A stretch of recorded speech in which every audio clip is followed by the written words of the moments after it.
Lately, life became quite hectic. In the past few weeks, we had our DIY hats on and reframed 8 windows, installed a new water pump, and spent a long time organizing various repairs. Now it's getting to the end of the year and the nights are getting longer.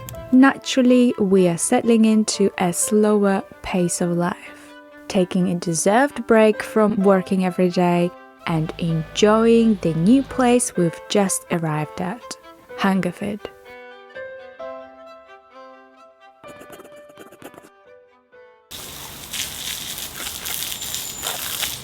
We've had a completely new experience this morning on the boat.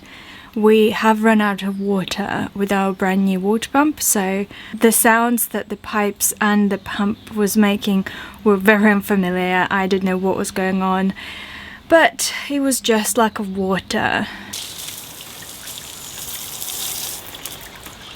Not sure why, because we generally last 2 weeks without any problems, especially we haven't done any laundry on board for the last 2 weeks. Obviously no proper showers, so not quite sure what happened there.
How wet was that? It's alright, stop raining. Okay.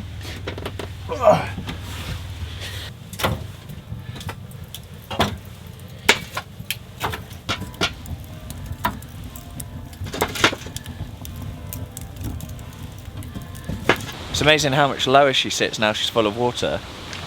Much higher yesterday. Yeah, we're in Hungerford. Stayed here the night under this tree. That boat was clean yesterday, as you'll not see because we didn't do any filming because it was raining and we forgot. So it's very messy and we're going to go for a little walk just to see if there's a better spot, which we know there are better spots. We arrived here in the dark, so we just got the first spot. See if we can get a better spot and see if we can bump into Mark and Julie. But as you know, they're always on the move, the Wiz. But yeah, we're in sunny Hungerford.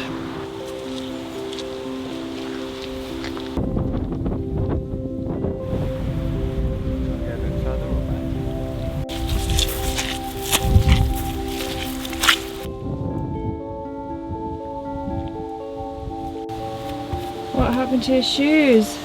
Well, I always like a pair of high, sort of big trainers for muddy towpaths and stuff, but over the last few months I've had quite a few old pairs of trainers that use that kind of work die and move on, unfortunately. So I'm now on the last pair of trainers that I've had over a decade. In fact, they're not even my trainers. I don't even know who they belong to. They've come into my ownership and they're about to leave because I went for a walk just now and there's just holes in them and I need a new pair of socks.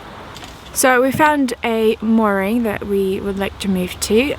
We are on the 1-day stretch, so we've got to do a few things today and move the boat. Also, we are in the trees and there's no solar, so this is not ideal. I found a farm shop nearby, which looks quite interesting. Hopefully they've got some nice fresh food. So we're going to go and check that out.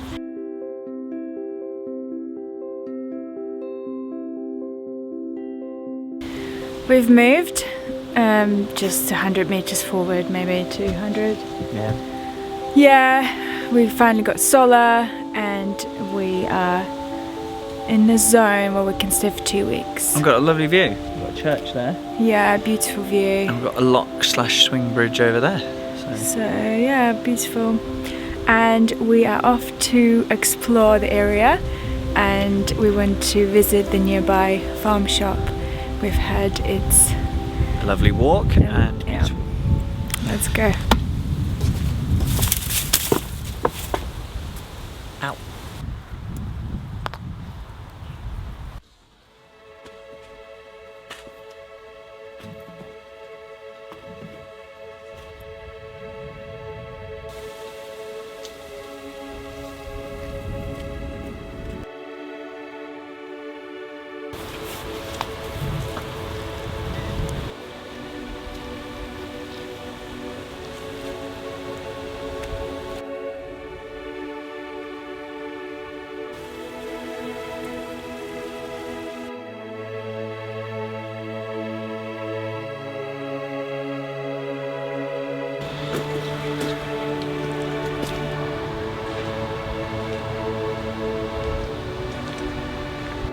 The wind last night was a lot stronger than we thought. It broke a huge tree near the church. Imagine this would fall on the boat.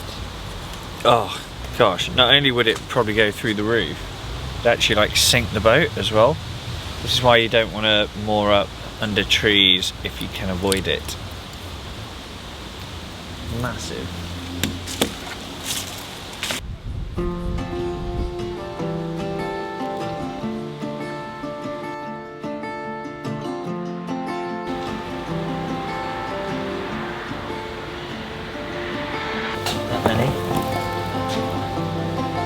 Yeah?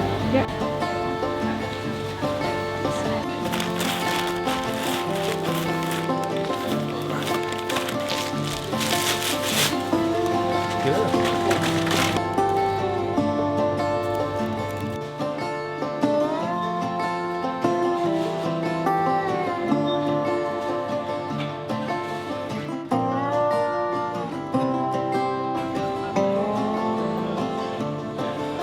I've not really seen package-free frozen food in the UK yet. This is such a brilliant idea. Hope I don't spill them on the floor. Oh, it's a heavy bowl. Got quite a few there.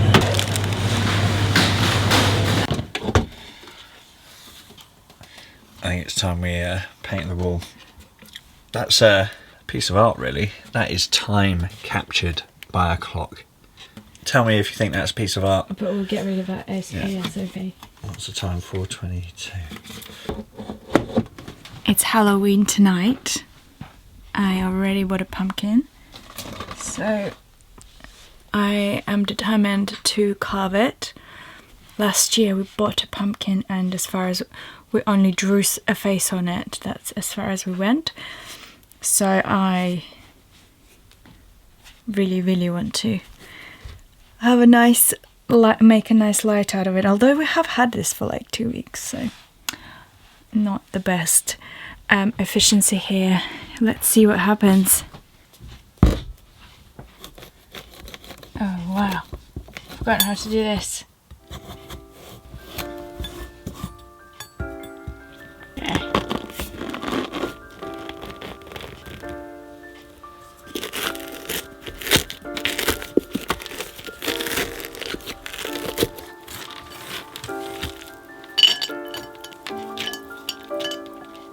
Okay.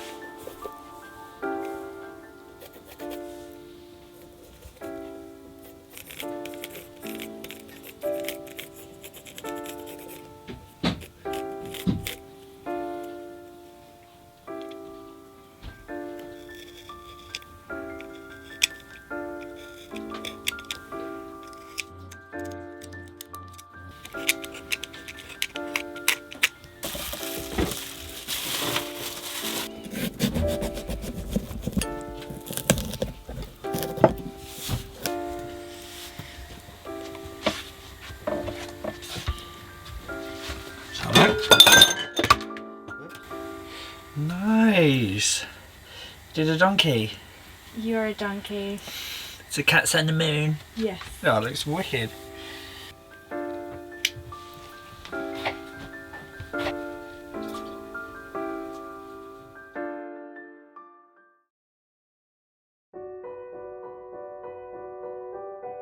Oh my god. The winter is here. There's frost everywhere.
I'm so happy.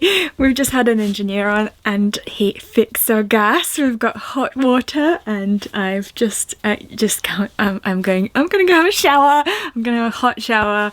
It's been over 2 months. It's been probably 3 months. I don't know. It's too long. Yeah, I'm gonna go. It's so good, so good. I'm so happy. Oh, he fixed everything. No one should have cold showers in November. That was easily one of the best showers of my life. So refreshing. So nice. The boat feels a lot more like home when we can have shower in it. I feel like a brand new person. I just wanted to speak to you about our hot water system and what actually went wrong, for some of you who might have a similar system or just want to know. So this is our water heater. It runs on gas and we've been living on a boat for about 3 years and it has been working absolutely perfectly up to about 3 months ago. We don't have it on at all times and we only turn the gas on here, the heater, when we need to use it to save gas. To activate it, you've got to turn the switch and the pilot light comes on, and then anytime you turn the tap on, the hot water magically appears.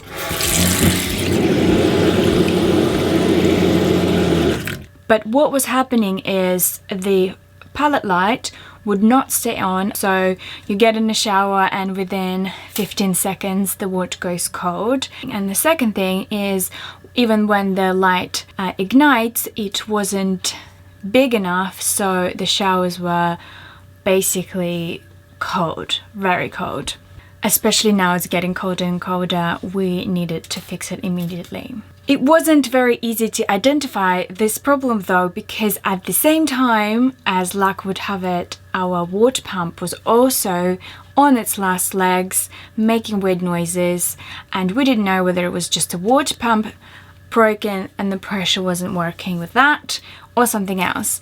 Therefore, we decided to go through all this water pump fixing thing first, and then get in touch with the person, Marcus, who fixed the whole thing. It ended up being the gas in the end. He checked the whole gas system and realized that at the front, in the bow, in the gas locker, where the switch is, we have a switch that allows us to keep 2 gas bottles attached at the same time. That thing wasn't working properly. The gas pressure in the whole system was low. That's why the pilot light didn't stay on, and we also couldn't have a shower on and a cooker on at the same time. That's not normally how it works. Normally you can have a cup of tea and a shower. So once he fixed the gas pressure, everything worked well. He checked inside it, so we actually got a certificate of gas safety. I wanted to know a few things about this gas though. I thought these are a little bit controversial. Apparently these are only allowed on boats, on older boats, something like up to a year of 2000. And after that, everyone should get a calorifier. The other option for newer boats is to get this gas water heater, but it would need to be covered in a certain way, insulated or something like that, and it would need to be switched on from the inverter. So that's probably why most new boats don't have these. I did immediately ask him whether this is safe. These things are very safe as long as you look after them. In his own words, he said it's as safe as having a candle in your house, and the only issues that could arise from it if when you turn it on the gas changes color, and that's where you need to get someone in to check it. Otherwise it's really safe. Our friend has a newer boat. They fitted this system on the outside of the boat, and this way I guess that complies with rules and regulations. And this thing is so useful. We can have hot water on tap at any point. It's absolutely amazing. Yes, calorifier could be a more efficient option for some people, but we don't have one, and for us it just makes sense to use this, and it's very convenient. That's all I wanted to say about it. Finally, after months and months and months of cold showers, we have the working gas heater, we have the working pump, and we can safely, securely and relaxingly cruise into the winter. Everything's back to normal. It's just an amazing relief. As you probably know, it takes a while to organize for someone to get to the boat to fix it, even if you know the problem, and so now we're very, very happy. Thank you all so much for watching. Give us a like if you enjoyed this episode, and definitely subscribe. Show YouTube that you love watching our films. A huge thanks to our amazing Patreon family who are supporting our journey, especially those guys showing up on the screen. If you would like to watch these episodes without ads and about a week early, get a sticker of Alba, or jumping on Zoom calls with us, consider joining us on Patreon. Sending you all our love. See you in the next one.